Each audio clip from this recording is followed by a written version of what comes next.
Hi guys, welcome back to Guruji Uttarakhandi.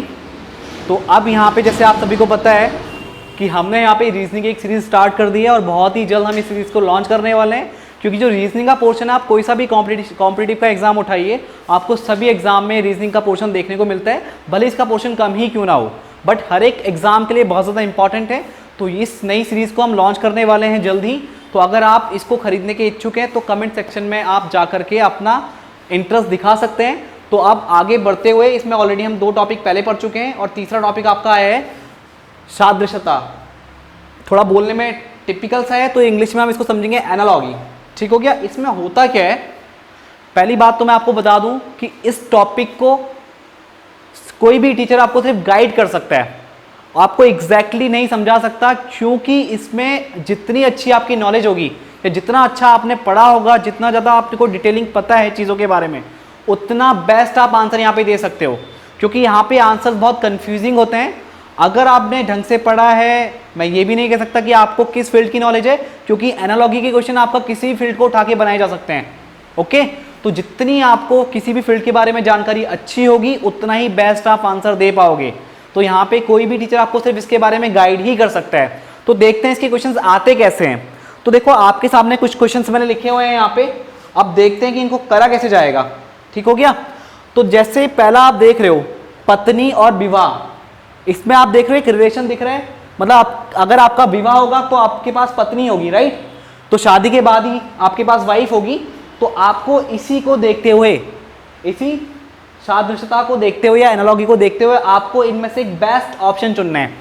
तो देखो, bank और रुपए, अगर आपके पास रुपए हैं तो जरूरी नहीं आपने बैंक से लिए हो, आपने घर में किसी मेंबर से पैसे ले सकते हो, आप पापा से, मम्मी से, कोई भी हो सकता है। तो ये बेस्ट नहीं बैठ रहा है, राइट। अगर मैं राष्ट्रीयता और नागरिकता को देखूं तो नागरिकता है तो राष्ट्रीयता है, ये भी कोई परफेक्ट नहीं बैठ रहा है यहाँ पे। आप थर्ड वाला ऑप्शन देखो, उपस्थिति और रजिस्टर। तो उपस्थिति और रजिस्टर का भी वैसे कोई ज़्यादा खास लेना देना नहीं है, जो आपका बेस्ट बैठे। हो सकता है कि ये कहीं ना कहीं किसी और ऑप्शन के लिए सुटेबल हो, बट इस वाले ऑप्शन के लिए सुटेबल नहीं बैठ रहा, पत्नी और विवाह। अब देखो, अगर फोर्थ वाले ऑप्शन को आप देखते हो, नौकरी और योग्यता, अगर आपके पास योग्यता है तो आपके पास नौकरी होगी ही होगी। वो नौकरी कोई सी भी हो सकती है, राइट। प्राइवेट, गवर्नमेंट, इससे कोई मतलब नहीं है हमारे यहाँ पे, बट अगर आपके पास योग्यता है तो नौकरी होगी होगी। तो ये जो ऑप्शंस आपको चुनने होते हैं, आपको बेस्ट पकड़ना पड़ता है। यहाँ पे जो आपको रिलेशन दे रखा है, जो आपको एनालॉगी दे रखी है, उसके अकॉर्डिंग ही आपको चलना पड़ता है। तो जैसे विवाह के बाद ही पत्नी होगी, तो अगर आपके पास योग्यता है तो आपके पास नौकरी होगी। तो ऑप्शन कौन सा सही होगा इसके लिए? Option 4 is right. अब देखो, सेकंड क्वेश्चन की बात की जाए तो सेकंड वाला क्वेश्चन तो खैर मैथमेटिकल है, इतना टफ नहीं है। तो आपको खाली पैटर्न पकड़ना है कि 17 से 52 कैसे बना, फिर आप एक के साथ ऐसा क्या करोगे जैसा आपने 17 के साथ किया, तो आपको इनमें से कोई ऑप्शन मिले। तो देखो, आप कोशिश करो, जनरली हम देखते हैं 17 और 52, तो 17 3 जाए, यानी 17 3 51, 17 3 51 प्लस 1 कर दो तो 52 आ जाएगा, राइट। तो ऐसी अगर मैं एक के साथ करूं, 1 गुणा 3 प्लस 1, तो ये कितना हो जाएगा? 3 प्लस 1 यानी कि 4। तो ऑप्शन कौन सा सही है? Second option, right. ये तो मैथमेटिक्स वाला पार्ट था, तो इसमें तो आपको इतना टिपिकल नहीं लगेगा। अब बात करते हैं इसके नेक्स्ट वाले क्वेश्चन की। तो थर्ड क्वेश्चन है आपका, भोजन रिलेटेड है आपका पेट से, तो पेट्रोल किस चीज से रिलेटेड होगा? तो देखो, भोजन और पेट के बीच का जो आपको पकड़ना पड़ेगा रिलेशन, वो एक सही तौर पे लेना पड़ेगा और उसी के अकॉर्डिंग आपको पेट्रोल के बारे में इंफॉर्मेशन दी जाएगी, राइट। तो देखो, भोजन आप करोगे वो पेट में जाएगा, फिर वो पेट से बॉडी के सारे पार्ट्स को डिस्ट्रीब्यूट हो जाएगा, जहां पे जितनी जरूरत है उतना पार्ट आपका डिस्ट्रीब्यूट कर देगी बॉडी अपने हिसाब से। सिमिलरली पेट्रोल के लिए क्या जरूरी है? तो देखो, हवाई जहाज में पेट्रोल पड़ता है, तो ये कोई ढंग का ऑप्शन आपको नहीं मिला। इंजन देखो, तो देखो, पेट्रोल को जब आप इंजन में डालोगे तो इंजन क्या करेगा? पूरी गाड़ी को रन कराएगा, पूरी गाड़ी को चलाएगा, क्योंकि पूरा मेन पार्ट क्या है? इंजन। जितनी पावर जहां डिस्ट्रीब्यूट करनी है वो आपका सारा किसके हाथ में होता है? इंजन के हाथ में। ट्रक देखो, तो ट्रक का कोई काम नहीं, ट्रक तो आप चला रहे हो, ट्रक के लिए भी क्या चाहिए? हवाई जहाज के लिए भी क्या चाहिए? इंजन। और फोर्थ पार्ट है आपका ऑटोमोबाइल। तो सबसे बेस्ट ऑप्शन आपको जो मिल रहा है यहाँ पे वो क्या है? थर्ड पार्ट, यानी कि इंजन, ये आपका थर्ड ऑप्शन। अब बात करते हैं यहाँ पे फोर्थ वाले क्वेश्चन की। तो जैसे कुत्ते और रैबिज, देखो यहाँ कुत्ते का रैबिज से क्या रिलेशन है? अगर आपको मालूम हो कि जब कुत्ता काट लेता है तो रैबिज होने का खतरा रहता है, तो उससे होने वाला रोग कौन सा है, राइट। तो अगर ऐसी मच्छर काट ले तो आपको कौन सा रोग हो जाता है? तो अगर आपको ये ज़्यादातर 90% लोगों को आंसर मिल गया होगा इसका आंसर मलेरिया है। मच्छर के काटने से क्या होता है? मलेरिया। तो प्लेग भी नहीं, प्लेग किससे होता है? चूहे से। मौत तो खैर अब अगर आपको कोई सा भी बुखार बढ़ गया या उसमें प्रिकॉशंस आपने ढंग से नहीं ली, केयर नहीं की, तो मौत तो किसी से भी हो जाएगी। मलेरिया क्या है आपका बेस्ट ऑप्शन, टीबी भी आपका नहीं है।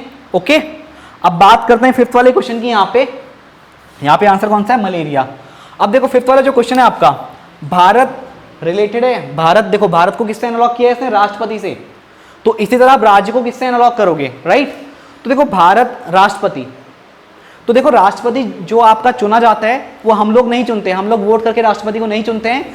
सिमिलरली राज्य में ऐसा कौन है जिसको हम वोट के थ्रू नहीं चुनते हैं? तो सबसे बेस्ट आंसर इसका क्या रहेगा? राज्यपाल। राज्यपाल को कभी भी वोट के थ्रू नहीं चुना जाता है। तो पूरे कंट्री में, भारत में जैसे राष्ट्रपति की वैल्यू है, ऐसी अगर स्टेट वाइज देखी जाए तो स्टेट वाइज जो यहाँ पे राष्ट्रपति की पूरे इंडिया के लिए वैल्यू जो है, और ऐसी गवर्नर की वैल्यू पूरे स्टेट के लिए होती है। राइट। तो छोटे लेवल पे गवर्नर आपका क्या है? राष्ट्रपति ही होता है। ओके, तो यहाँ पे इस तरह से आपको अगर नॉलेज है, जितना आप डीप जा सकते हो, क्योंकि एनालॉजी क्वेश्चन किसी भी टॉपिक पे बन सकते हैं, किसी भी फील्ड से क्वेश्चन उठाया जा सकता है। तो ये आपका सारा खेल किस पे डिपेंड करता है? प्रैक्टिस पे डिपेंड करता है। और सबसे प्रैक्टिस से पहले जो सबसे पहली चीज़ है वो आपका डिपेंड करता है आपकी नॉलेज पे, कि कितना आपको चीज़ों के बारे में नॉलेज है।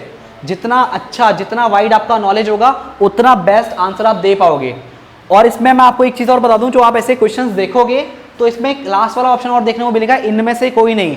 तो जर्नली देखा जाए ऐसे क्वेश्चंस में इनमें से कोई नहीं वाले ऑप्शन बहुत कम होते हैं, बहुत ही कम हो। मैं ये नहीं बोल रहा हूँ कि नहीं होते हैं, बट बहुत रेयर होते हैं। तो मैंने वो ऑप्शंस आपको नहीं लिए हैं यहाँ पे, बट आप जब क्वेश्चंस करके देखोगे तो जनरली इनमें से ही आपके ऑप्शंस होते हैं। इनमें से कोई नहीं वाला ऑप्शन बहुत ही कम उसके चांसेस होते हैं।